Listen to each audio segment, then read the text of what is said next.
Mateus capítulo 7, versículo 13 e 14. O tema da nossa mensagem hoje é as 3 etapas da vida. Na verdade, as 3 etapas cristãs, né? Até chegarmos ao céu. Então hoje você vai fazer assim um diagnóstico. Como é que está o processo aí para ir para casa. Porque, irmãos, daqui a pouco nós vamos para casa. Seja pelo arrebatamento do Senhor Jesus ou pela nossa morte. Nós estamos todos os dias envelhecendo, e quem não quiser envelhecer é só morrer novo. Mas nós desejamos ir até o fim, né, irmãos? Desejamos afetuosamente estar entrelaçado com Jesus e ao mesmo tempo receber dele a orientação para sermos guiados aqui nesta terra conforme a vontade do Senhor. Até a vinda do Senhor ou a nossa morte, que possamos estar aos pés de Cristo. Com isso o Senhor colocou no meu coração Mateus capítulo 7, o versículo é o 13 e o versículo é o 14, que diz: entrai pela porta estreita, porque larga é a porta, e espaçoso o caminho que conduz à perdição, e muitos são os que entram por ela, porque estreita é a porta e apertado o caminho que leva à vida, e poucos há que a encontrem. Senhor nosso Deus, fale conosco, nos dê graça, orientação, fala conforme o teu querer, é o que eu te peço em o nome de Jesus. Mateus capítulo 7, Jesus está ensinando aos seus discípulos acerca de 2 caminhos. Eu não vou dar ênfase num caminho que nos leva à condenação, até porque não é o nosso objetivo. Nós queremos entrar no céu. Mas se você olhar com cuidado esses 2 versos, perceberá que ele fala de uma porta, que ele fala de um caminho e que ele fala de um alvo. A porta que adentraremos, o caminho que vamos percorrer e o alvo que é a vida. E ele diz, porque estreita é a porta, há um caminho que é apertado, mas a recompensa é a vida eterna com o Senhor nosso Deus. Quem pode dizer amém por isso? Então há uma porta, há um caminho e há um alvo.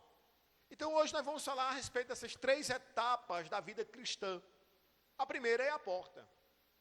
E entrar pela porta, irmãos, é algo inicial, não um fim, que hoje é muito confundido. Alguém pensa que aceitar Jesus como Salvador é o final, mas na verdade é o início. É o início de um processo de santificação e aperfeiçoamento em Deus, para que no final alcançamos a porta, o alvo, que é a vida eterna. Então, eu quero narrar em João 10, e o verso 9, conhecido da igreja do Senhor, quando Cristo diz que ele é a porta. E ele fala assim, ó, eu sou a porta, se alguém entrar por mim, salvar-se-á, e entrará, e sairá, e achará pastagem. Ele diz, olha, só há como entrar através de mim. Mas entrar onde, pastor? Entrar nas dimensões do sobrenatural, aonde Deus está. Porque Deus está em todo lugar. Na verdade, Deus está aonde Ele é adorado. Ele pode estar em qualquer lugar, mas a Bíblia dá ênfase dizendo que Ele está onde 2 ou 3 o adoram. Mas adora de que forma? Em espírito e em verdade. Não é de forma natural, não é de qualquer maneira, não é da maneira que eu quero. Há um ensinamento da parte bíblica nos dizendo como nos chegar até Deus, como darmos início a esta carreira inicial com o Senhor nosso Deus, como prosseguirmos em intimidade, em relacionamento com o Pai. E o primeiro processo é a porta. A porta nada mais é do que a conversão. É quando nós reconhecemos que somos pecadores. É quando o Espírito Santo vem e nos convence do pecado, da justiça e do juízo. Como está narrado em João 16 e o verso é 8. E diz que ele nos convencerá do pecado, da justiça e do juízo. Quem? O Espírito Santo. Antes da conversão nós não temos o Espírito Santo. Eu afirmo isso com propriedade. O Espírito Santo, irmão, ele vem em nós para fazer uma obra salvífica. Uma obra onde nós vamos ser agora semelhantes, parecidos com o Senhor nosso Deus. E para que isso possa acontecer, eu preciso entrar pela porta. Então, quando eu aceito Jesus como Salvador, eu dei início a uma carreira, onde o foco é melhorar, onde o objetivo é chegar. Aonde? No final, no alvo, pelo processo do caminho. Diga glória a Deus comigo por isso. Então, a porta que é que Jesus nos convida a adentrar por ele. Só é possível adentrar por Jesus quando eu reconheço que sou pecador, pois ele me convence do pecado. Então, quando eu tenho o entendimento que eu sou um pecador e que eu preciso de fato do perdão de Deus, eu estou começando a ser envolvido por algo do céu divino, que é o Espírito Santo. Quando ele me convence que eu preciso sair das trevas para a sua maravilhosa luz, inicia-se um processo onde o céu está de fato habitando em mim. Não por completo, mas é a oração que se conclui. Quando os discípulos indagaram a Cristo e perguntaram: e como oraremos? E ele disse assim: Pai nosso que estás no céu, santificado é o seu nome, e que vocês peçam, venha a nós o teu reino. Então, na nossa oração, nós clamamos que o reino habite dentro de nós. Isso só é possível quando nós desejamos de fato o céu, quando desejamos estar com Jesus, quando desejamos estar aos pés de Cristo. Eu já mencionei em outras mensagens acerca do desejo do salmista de estar na casa do Senhor todos os dias. Ele disse lá no 84:10, no livro de Salmos, que desejava mais um dia com o Senhor do que 1000 em outras partes. Ele disse: eu prefiro as portas da tenda do que habitar nas tendas da impiedade. Ele está dizendo que ama estar com Jesus. No Salmo 27, o verso é o 4, o salmista vai dizer que buscou. Ele diz uma coisa: pedi ao Senhor e a buscarei, que possa morar na casa do Senhor todos os dias da minha vida. Para quê? Ele disse: porque eu quero contemplar Ele, eu quero vê-lo, eu quero me relacionar com Ele e aprender com o seu conhecimento. Aonde? Aos seus pés, no seu templo, na sua habitação. Então, quando o Espírito Santo de fato começa a nos envolver, ele começa a nos confrontar e a dizer: você está errado, você precisa se arrepender. Esta é a primeira obra do Espírito Santo, e essa é a certeza que temos o Espírito Santo, que ele está em nós. Na carta de Paulo aos Romanos, ele vai falar que o Espírito Santo testifica conosco, Romanos 8, e o verso é o 16. Como é que eu sei que eu tenho o Espírito Santo? Ele dizia: o mesmo Espírito testifica com o nosso Espírito que somos filhos de Deus. Então, irmãos, existe um processo da caminhada, depois da conversão, que nós sabemos que Jesus está conosco, nos detalhes da vida, no abraçar, no perdão, no consolo, na segurança, nos livramentos, nas coisas mais simples à nossa volta. Percebemos que Ele está. E como é que Ele está? Me explique como. Bom, eu só sei que Ele está. Ele testifica em mim, isso afirma na minha alma. Eu tenho certeza do que prego. Eu acredito naquele que eu sirvo, com todas as minhas forças, com todo o meu coração, pois esse é o desejo de Deus. Alguém uma vez diz assim: e Deus é tão carente que quer a nossa oração. Eu disse: não, meu filho, não é Deus que precisa de nós, somos nós que precisamos de Deus. Então, quando o adoramos, não somente estamos dando honra, mas estamos dizendo: Pai, entra em mim, permanece em mim, me molda, me transforma. Em João 15, verso 5, parte B, vai dizer que sem Deus nada podemos fazer. Ele diz: e sem mim nada podeis fazer. Então não é Deus que precisa do meu glória, glória a Deus, Ele não precisa disso, é eu que preciso dEle. Agora, para que eu receba Ele, eu tenho que preparar esta habitação, este corpo mesmo. Em 1 Coríntios 3, o verso 16, vai dizer que este corpo é o templo e a morada do Espírito Santo, e Deus habita em mim, e Deus habita em você. Então, se o Espírito Santo nos convence do pecado e há uma conversão em nós, nós entramos pela porta. Preste atenção nisso. Se você ainda não entrou por esta porta, que é Cristo, e não se converteu dos seus pecados, em nenhum momento se acha que precisa de arrependimento e está tudo bem, que você não é uma pessoa tão ruim, me perdoe em dizer, você ainda não tem o Espírito Santo. Porque a primeira coisa que Ele faz em nós é dizer de fato quem nós somos: imprudentes, raivosos, irados, desobedientes. E quando examinamos as Escrituras, percebemos que estamos fora do padrão bíblico. Lemos um texto hoje que diz: chame aqueles que não podem te recompensar. Nós fazemos tudo ao contrário. Nós só chamamos quem está mais próximo. E quando Ele faz também, me chama também. São recompensas dadas. Irmãos, o Evangelho, ele é simples, mas ao mesmo tempo requer de nós uma determinação. Ele requer de nós que nós, de fato, nos doemos a Ele. Nos entregamos. Como diz um livro do nosso irmão Luciano Subirá, ele diz, até que nada mais importe. Deus é tudo isso, até nada mais é importante, só Ele. Ele é o foco de tudo. Quem pode dizer glória a Deus por isso? Então, quando eu entro pela porta, eu estou dizendo, eu aceitei Jesus como Salvador. É interessante, irmão, que na entrada da porta, a santificação, ela passa num pressuposto inicial. Quando eu aceito Jesus, eu começo o processo de santificação. Ele é contínuo. Nós vamos entrar nisso quando chegarmos no caminho. Mas a santificação que eu tenho ao entrar na porta é uma santificação de arrependimento. Eu digo, Senhor Jesus, eu pequei. Sou pecador. Mas eu descobri que te amo.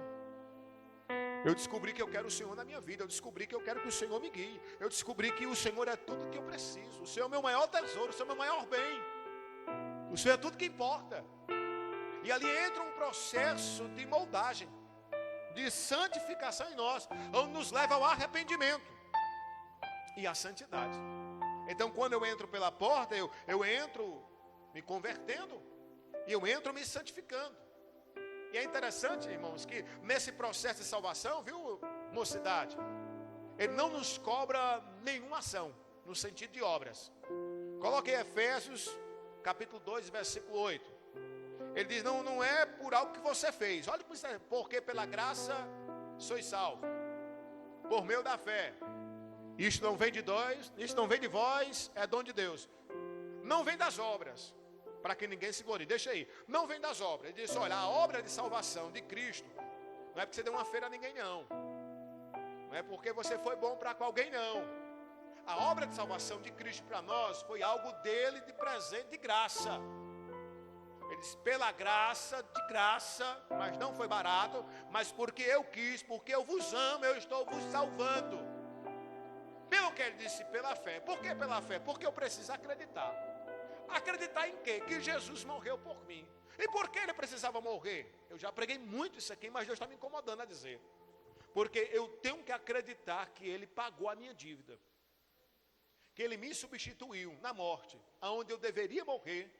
Por conta dos meus pecados, ele morreu por mim. Ele se doou por mim. Por isso, lá em João 16, e hoje ele diz, me convenceu do pecado e da justiça. Que justiça? Da justificação. Que justificação? Que ele se doou por mim. Então vão acompanhar comigo esse raciocínio, irmão. Quando eu começo a compreender a conversão, quando eu começo a entrar num movimento, num sentimento de santificação, agora eu começo a descobrir que isso não foi por mérito meu.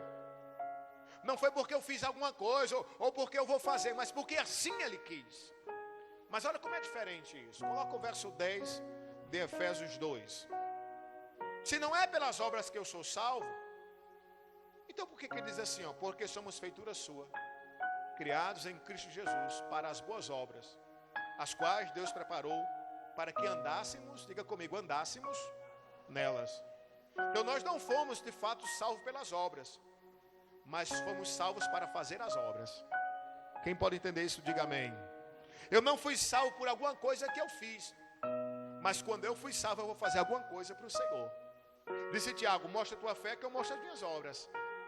Ele diz, porque se eu tenho fé e não tenho obras, o que é que a minha fé é? É morta.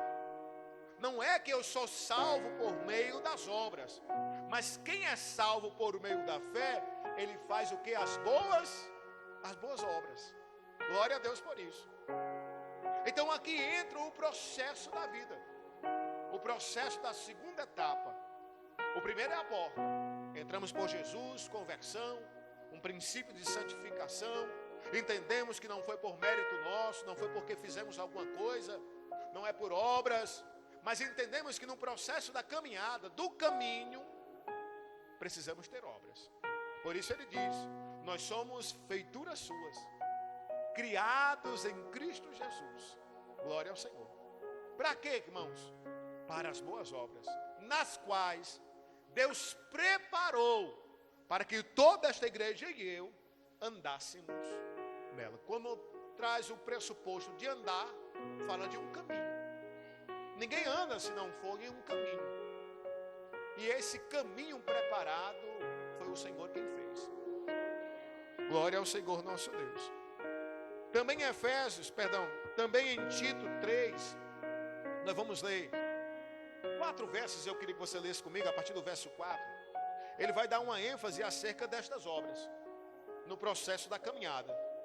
Ele diz assim, ó: mas quando apareceu a benignidade e o amor de Deus, nosso Salvador, para com os homens, não pelas obras de justiça que houvéssemos feito, mais uma vez, ele diz, olha, a bondade de Deus apareceu para nós, não porque você é bom, não porque você fez alguma coisa, mas segundo a sua misericórdia, nos salvou pela lavagem da regeneração, da renovação do Espírito Santo, que abundantemente Ele derramou sobre nós, por Jesus Cristo, nosso Salvador, para que, sendo justificados pela sua graça, sejamos feitos herdeiros segundo a esperança da vida eterna. Terminando com 8, ele diz, fiel é a palavra, e isto quero que de veras afirmes, para que os que crerem em Deus procurem aplicar-se ao quê? As boas obras. Estas coisas são boas e proveitosas aos homens. Ele diz, olha, a sua vida em Cristo Jesus, abundante, foi Deus quem deu. Você foi regenerado através da obra do Espírito Santo. E nenhuma obra que você fez lhe projetou a isso. Foi obra dele, dom de Deus. Ele fez isso em nós. Quando nós entendemos isso, agora nos dedicamos às boas obras. Agora nos aperfeiçoamos no processo do caminhar. E nestas obras devemos andar. Nas obras de Deus. Então quando eu digo que sou de Cristo, eu já sou de Jesus, pastor. Aí você começa a examinar as obras, os feitos, o porquê de cada ação. E aí nós descobrimos quem de fato somos e quem são aqueles que estão à nossa volta. O meu irmão, ele questiona muito isso. Não, eu já sou de Jesus. E estes dias eu conversando com ele, eu disse, mas vamos ver as obras. Vamos ver os ambientes, o que você fala, o que você faz, por quem você é dominado, a quem você respeita, a quem você adora. Para quem é as suas atitudes. Se hoje eu convidasse qualquer dessa sociedade moral urgência e perguntasse assim, quem é você para eles? O que eles diriam? O que eles têm para dizer do irmão Arnóbio, do Francisco, do pastor Neto? Quais são as obras que temos feito para que a glória do Senhor venha refletir através de nós nesse moral hoje? Porque é para isso que somos chamados. Nós não fomos chamados pelas obras, mas para as obras se fazer pelo nosso Cristo Jesus. Glória ao Senhor nosso Deus. E fazer aonde? Em um caminho. Pois quando nós lemos que há uma porta que é estreita, há um caminho que é apertado e há uma vida que recebe depois desse processo, entendemos que há uma porta, há um caminho e há um alvo. A porta nós já entendemos, é a conversão, é o princípio de santificação, é o entendimento que Cristo colocou em nós através do Espírito Santo, que nós fomos salvos por Ele, para a glória dEle. E agora? E agora começa o caminho, um caminho de perfeição, como diz o salmista no Salmo 18 e o verso 30. Ele começa a dar explanação acerca deste caminho, dizendo, o caminho de Deus é perfeito. Às vezes não parece. Quando estamos inseridos nele, nós choramos, não entendemos muita coisa, algumas coisas doem, mas foi o próprio salmista, através da inspiração do Espírito Santo, que disse, olha, o caminho de Deus é perfeito. Agora, para eu conseguir estar dentro deste caminho, eu preciso ser guiado. E não por algo da terra, não por algo natural. Porque quando eu falo de Deus, eu falo de sobrenatural. Quando eu falo de Deus, eu falo de Espírito. Então eu preciso de alguma coisa que me guie neste caminho perfeito. E aí entra Romanos 8 e o verso é 14. Ele diz assim, ó, porque todos que são guiados pelo Espírito de Deus, esses são filhos de Deus. Então, acompanha comigo aqui, irmãos. Diz, o caminho é perfeito. Mas para eu permanecer nesse caminho, eu preciso ser guiado por alguém que vem de lá. Quem é ele? O Espírito Santo de Deus. E nós recebemos porque Cristo rogou ao Pai que enviasse para nós o Consolador. Porque nós não entendíamos nada. Mas Ele nos faria entender todas as coisas. Nos faria lembrar todas as coisas. E nos colocaria no caminho. E esse guiado, irmão, não é apenas uma orientação, vá por aqui, não, senhor. Esses dias eu fui pregar, sábado lá no Iguatu, e a pessoa mandou para mim no GPS onde era a localidade. O GPS deu 1 quilômetro a mais na frente, em outro local. Tanto é que quando eu fui passando, eu olhei assim para o lado e vi um outro cadeira e o som na cara. Eu disse, rapaz. Aí eu continuei andando. Quando eu vi o dirigente da foto, disse, é aqui. Aí eu parei. Então o GPS me deu uma orientação, mas não me guiou. Quando ele fala guiados pelo Espírito, irmão, é o que a irmã Anoja fez. Nós acordamos cedo, ela arrumou a Noemi, e quando nós saímos, fomos só não deixar ela na escola, a irmã pegou na mão da Noemi. E ela foi andando, fez a rua, fez a outra, desceu, entrou na sala e só soltou a mão quando deixou ela no seu devido lugar com a pessoa certa. E aí soltou a mão. Esse guiado é esse processo do Espírito Santo conosco. Ele não diz, olha, vai por aí. Não, ele pega na mão. Ele diz, vamos comigo. E nós começamos um processo de caminhada. E ele vai soltar somente a nossa mão quando ele deixar no local certo, com a pessoa certa, que é o nosso Deus. Então quando eu começo a permitir, a ser guiado pelo Espírito Santo, eu começo a ser intitulado como filho de Deus. E aí eu entro em um caminho aperfeiçoado, um caminho perfeito. Agora, se eu sou filho, logo há um condicional. Porque se eu sou filho é porque eu sou guiado. Se eu não sou guiado, eu não sou filho. Quem entendeu isso, diga amém. Tanto é que quando Jesus está lá em João capítulo 1, verso 12, ele diz, eu vim para guiar alguns, mas eles não quiseram saber de mim. Mas todos quanto receberam a minha orientação, a minha pessoa, como seu Deus, eu os darei-lhe o poder de serem feitos filhos de Deus. Mas para quem? Aos que crê. Quem nos convence para acreditar nisso? O Espírito Santo. Então eu só creio nele através do Espírito Santo. Se eu passo a acreditar nele, eu sou chamado de filho. E olha como isso aqui é interessante. Se eu sou filho, logo eu tenho o quê? Poder. Poder para quê? Aí coloca lá, Salmo 18, verso 30. Poder para quê? Poder para permanecer no caminho perfeito. De onde vem esse poder? Vem lá de Romanos 8,14, do Espírito Santo que me guia. Então quando ele me guia, eu sou filho. Quando eu sou filho, eu recebo poder. E quando eu recebo poder, eu consigo ali permanecer com o poder dele, sobrenatural, num caminho perfeito. Quem está entendendo, diga amém. Então o caminho existe. E todos nós vamos passar por ele. Seja o caminho estreito e apertado, que vai até a vida, ou o caminho largo, de porta larga, que conduz à perdição. Agora, quem está lhe guiando é que vai fazer toda a diferença. Quem está lhe orientando o caminho que você deve andar, é que de fato vai fazer a diferença na sua vida. As orientações que você recebe, os conselhos que você recebe, de quem é? Quem está pegando na sua mão e lhe conduzindo?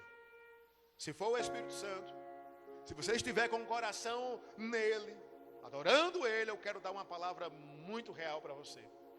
Vai dar tudo certo. Vai dar tudo certo em nome de Jesus. E hoje posso até chorar, mas eu quero liberar uma palavra profética para a tua vida.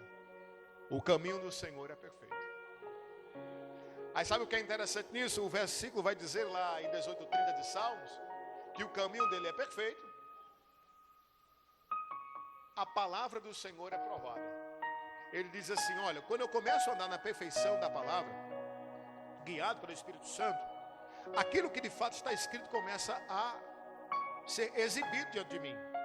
E ela começa a ser a minha proteção, o meu escudo. Lembra do Salmo 91? Ele diz o que lá no versículo 7? Quem lembra? 91, versículo 5. Ele diz, olha, 1000 cairão ao teu lado, 10.000 à tua direita, mas tu não serás, porque eu estou no caminho perfeito. E a palavra dele é o quê? Provada. E ela passa a ser agora o que? Escudo para mim. E a palavra diz, eu não vou ser atingido, Deus. Eu não vou ser atingido. E o Senhor nos guarda. Quando estamos como? Guiados pelo Espírito. Somos filhos de Deus. E permanecemos no caminho perfeito. Quem pode dizer amém por isso?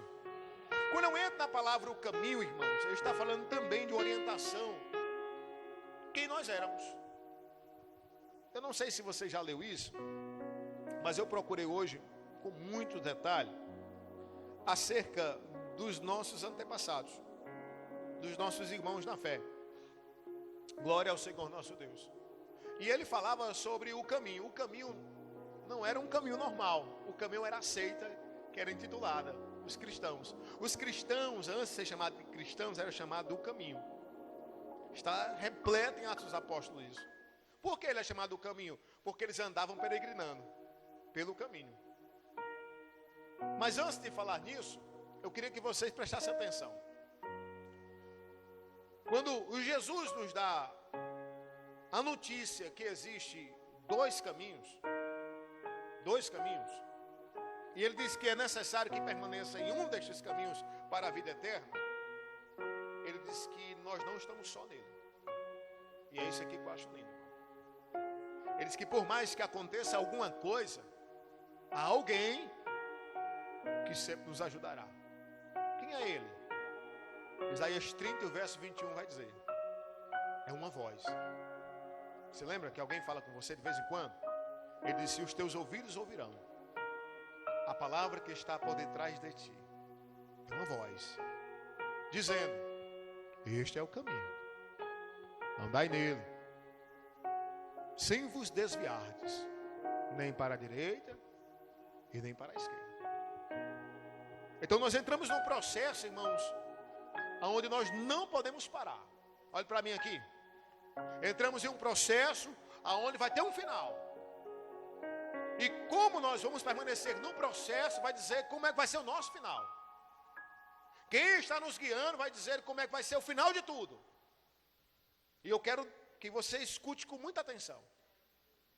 A obra foi iniciada. Entramos pela porta. Jesus nos convenceu, sem nós merecermos, por infinita bondade e misericórdia, que existe um processo de aperfeiçoamento, de santidade, ao longo da jornada da vida nesta terra. E neste processo precisamos permanecer alinhados com o sobrenatural. A única forma é através do Espírito Santo do Senhor, que nos conduz a estar perto de Cristo. Romanos 8, 26 vai dizer: ele faz isso com gemidos inexprimíveis. Mateus 18, verso 18 vai dizer: e ele nos liga no céu. Ligamos aqui, ligamos lá. Adoramos aqui, chega lá. Cantamos aqui, adoração vai para lá. Ligaram na terra, ligaram no céu. Quando começamos este processo, começamos a adentrar no caminho.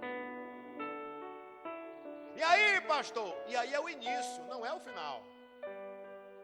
Agora que começou, irmãos. Agora que iniciamos. Agora que muitos que estão aqui estão na primeira etapa do processo, do caminho. Alguns prosseguindo, alguns paralisados, alguns até querendo voltar atrás. Alguns querendo nos naufragar, pular fora, desistir. Mas eu me lembro, irmãos, quando em Atos capítulo 9, o verso 2, Paulo disse e pediu cartas para prender aqueles da seita, quer homem, quer mulheres. Em alguma versão vai dizer assim: da seita o caminho. Outro momento também, Atos em 19, o verso 9, Paulo está querendo pregar o evangelho, não está sabendo como, porque está sendo impedido. Ele diz: mas como alguns deles endureceram, não obedecendo, falando mal do caminho, perante a multidão, falando mal de nós. O caminho aqui não é um caminho, o caminho aqui é os cristãos. Retirou-se deles, separou os discípulos, disputando com eles na escola de um certo tirano. Isso aqui, irmãos, ele alugou um prédio para pregar o evangelho na escola do tal do tirano. Também em Atos 24, e o verso 14, quando Paulo está se defendendo acerca das acusações fraudadas, mas confesso que conforme aquele caminho a quem chama de seita, caminho, cristãos, que vocês chamam de seita, assim sirvo a Deus e nossos pais. Eu sou desta seita sim, o caminho, eu sou dela. Irmãos, crendo tudo quanto está escrito na lei e nos profetas. Glória a Jesus por isso. Então, o caminho antes, quando você começa a trocar cristãos por caminho, alguns versículos começam a fazer sentido. Quando João Batista vai chegando e diz, ele veio preparar o caminho. Oi, irmãos. Se eu não me engano é Mateus 3:3. Se eu não me engano. Tem aí? Porque este é o que anuncia pelo profeta Isaías, que diz, vós que clama no deserto, preparai o caminho do Senhor. Não é só Jesus, não é preparar Jesus não, irmãos. É preparar o caminho do Senhor.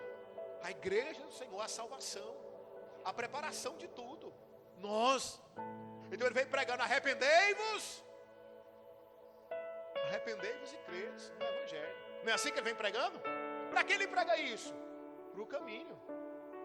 Não no caminho, pelo caminho, não, irmão, para o caminho. Quem é o caminho? A igreja do Senhor.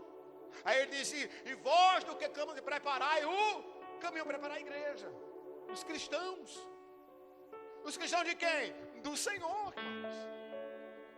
Por isso ele batizava com águas. Ele dizia, mas vem um depois de mim, que vos batizará com fogo, com poder. Ele estava preparando eles para permanecer no Senhor. Preparando quem? O caminho. O caminho que Isaías disse. Louvado seja o nome do Senhor. O caminho que Isaías expressou com muita propriedade. Aleluia. Então eu quero agradecer a Deus por estarmos neste caminho, irmãos, diante do Senhor nosso Deus, para adorar Ele com todas as nossas forças. Isaías 35, o verso 8. Olha o que ele diz lá. Ele diz assim, ó, e ali haverá um alto caminho, um caminho que se chamará o caminho santo. Isso aqui não é um caminho de passar não, irmão. Isso aqui é a igreja. O imundo não passará por ele. Não fica não, irmãos. O imundo não pode ficar. Quem está sujo, se suje mais. E quem está se limpando, se limpe mais. Ele diz assim, ó, o imundo não passará por ele, mas será para o povo de Deus.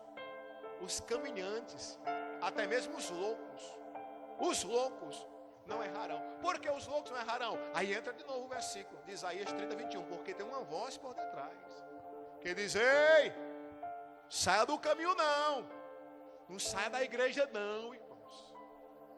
Você é cristão, você é de Cristo, você aceitou Jesus, não saia do caminho não. Ele diz assim, ó, não saia do caminho, este é o caminho, ande nele, sem vos desviardes, nem para a direita, nem para a esquerda, do caminho. Quem pode dizer glória a Deus por isso? Oh, glória a Jesus. Aí, irmãos, estamos em um processo. Porque se eu quero chegar ao alvo, que é a vida, eu preciso andar neste caminho. Aí Paulo vai dizer, 1 João 2:6, ele vai dizer, aquele que diz que está nele, também deve andar como ele andou. Então, se nós iniciamos uma carreira proposta, assim como eu digo que sou dele, eu sou de Jesus. Então, assim como ele andou, eu tenho que andar também. Isso é um processo. Quem pode dizer glória a Deus por isso? Efésios 4, e o verso é 1, ele diz assim, ó, Efésios 4:1. Rogo-vos, pois eu, o preso do Senhor, que andeis como é digno de vocação, com que fostes chamados. Então vamos andar, meu irmão? Vamos andar como? Com dignidade, cabeça erguida, comprando e pagando, com uma vocação, como assim você foi chamado. E nós entramos pela porta e tivemos um encontro com o Senhor e iniciamos o processo. Que processo? De porta estreita, de caminho estreito, mas que leva à vida eterna. Glória ao Senhor nosso Deus. Efésios 4, o verso 17, também dando mesma ênfase nisso, ele diz assim, ó, e digo isto e testifico no Senhor, para que não andeis, mas como andam também os outros gentios, na vaidade do seu sentido, dizendo, não faça o que você quer não é dessa maneira que você vai andar não, eu estou com vontade, eu vou, não vá não,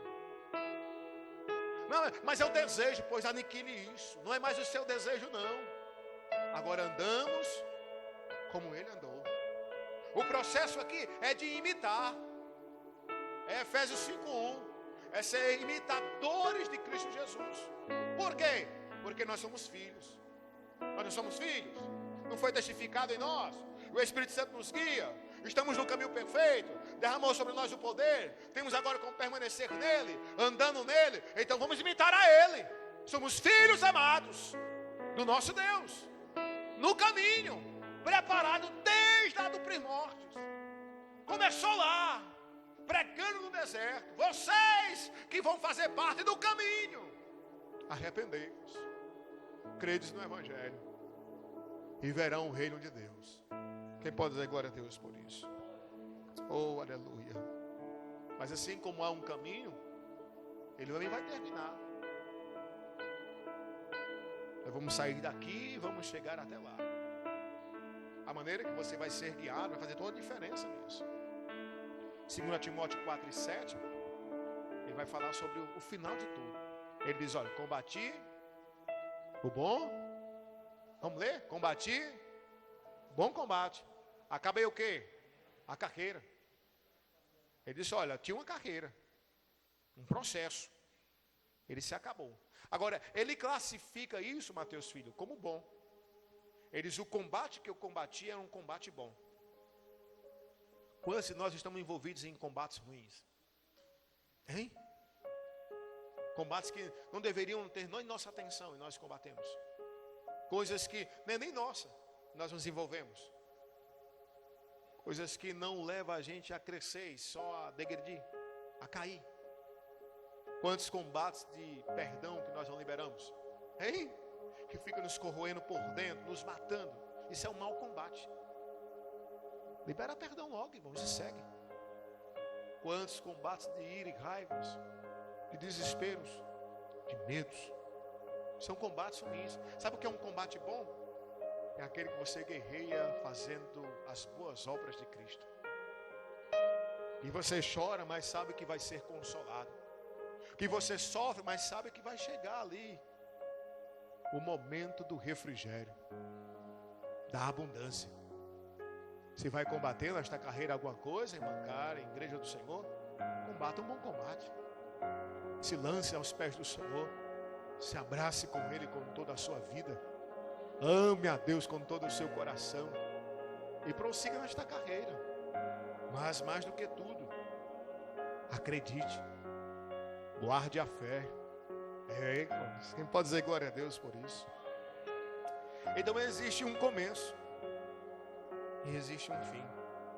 Em 1 Timóteo, o capítulo 1, o verso 19, ele vai dizer que no processo desta jornada devemos conservar a fé com uma boa consciência, rejeitando qualquer coisa que não seja isso, e lutar para não naufragarmos, para não sermos aqueles que iniciaram e não terminaram, naufragando na fé. Não, diga comigo, eu vou até o fim. Diga, eu vou até o fim. Nós não vamos naufragar. Diga comigo, nós não vamos naufragar. Vamos não. Romanos 8, verso 14, já falei. João 1 e o versículo é o 12. Ele diz assim, ó. João 1 e o verso 12, nós já lemos. Ele diz, porque se você é filho, você vai ter poder. E ter um poder, você vai permanecer. E você não vai naufragar. Porque nós somos guiados no caminho perfeito pelo Espírito Santo, pelo nosso Deus, em aperfeiçoamento, em progressividade, até o fim de todas as coisas. Tem um alvo, tem um final de tudo, irmãos. Eu vou terminar. Romanos 8, 23 e o verso 24. Do 24 só a parte A diz assim: e não só ela, mas nós mesmos, que temos as primícias do Espírito, também gememos em nós mesmos, esperando a adoção, a saber, a redenção do corpo. Porque em esperança somos salvos. Diga comigo, em esperança somos salvos. A partir do momento que eu iniciei a jornada, eu aceitei Jesus, eu entrei pela porta. A conversão veio através de uma obra do Espírito Santo que me regenerou. Eu não merecia. pois nenhuma obra eu tinha feito. Nada do que eu fiz compraria a salvação. Mas Ele me deu de graça. Ele disse, por esta graça, você é salvo. Não vem de vós, é dom de Deus. Não vem das obras, para que ninguém se glorie. Mas no processo da salvação, pela porta que você adentrastes, inicia-se agora uma carreira boa, uma carreira que tem um final, mas no processo dela, você demonstra a sua salvação e a sua fé pelas boas obras. As obras que Cristo fez em nós e através de nós. E no final de tudo, esperamos. Oh glória. O que, irmãos? A redenção do corpo. Porque em esperança fomos salvos. Quem pode dizer amém por isso? Esperamos a redenção do corpo. O fim de tudo. Onde esse corpo vai tombar. Mas o Senhor transformará. E o Senhor vai fazer conforme Ele quer. Igreja do Moraújo, nós somos abençoados. O Espírito Santo fez esta obra em nós. Estamos no caminho. E eu queria fazer uma indagação a você. Quem está lhe guiando? Quem está lhe guiando, irmãos? Como é que estão suas obras? Suas orações? Suas murmurações? Seus questionamentos? Suas brigas? Quando você acorda para quem? Para fazer o quê? Com as suas palavras, quem chega mais perto de Deus? Ou com as suas palavras, quem se distancia de Deus? Ou as suas palavras não têm nada a ver com Deus?